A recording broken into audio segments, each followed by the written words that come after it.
I had the senior manager in a store one day ask me, Herb, what do you think is the most important attribute or character trait of a great leader? I thought for a second and I responded, humility. Humility. Let me explain. Our job as leaders is to look after those who are in our charge. We have a fiduciary duty to the organization, not to ourselves. And if you think about the definition of humility, it's not about thinking less about yourself. It's about thinking about yourself less. Not thinking less about yourself, but thinking less about yourself. A little twist, a little nuance. And when we are humble, we are also willing to be held accountable. I remember when I was onboarding some employees when I was a general manager, and I was trying to explain to them what the culture of the store was, what some of the expectations were.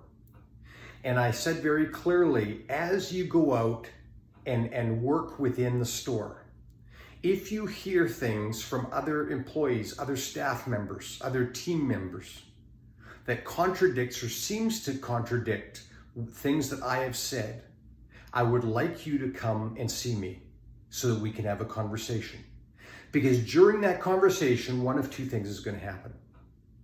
Either I'm going to learn something, meaning you're going to hold me accountable, or you're going to learn something, in which case I'm going to provide clarity or accountability for you. Either way, we as an organization will get better. Either way, we are going to provide more clarity towards the culture that we truly want to see happening within the store. So leaders today, think about it. Are you humble?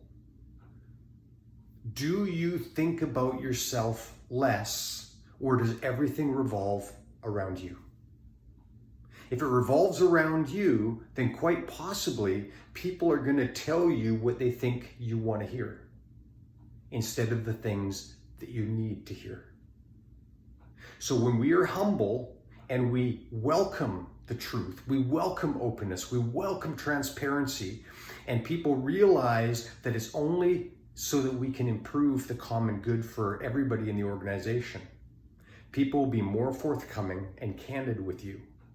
And you will hear the information that you need to hear to help improve operations within the organization so that everybody will do better and that the organization and the team wins. Leaders, this is not about you. This is about the organization. It's a hard thing for leaders sometimes to accept and to put their egos in check. This doesn't mean that you're weak and meek and mild and all those kinds of things. You just think about yourself less, think more about the organization and others, and you will develop a more powerful, cohesive team that produces better results.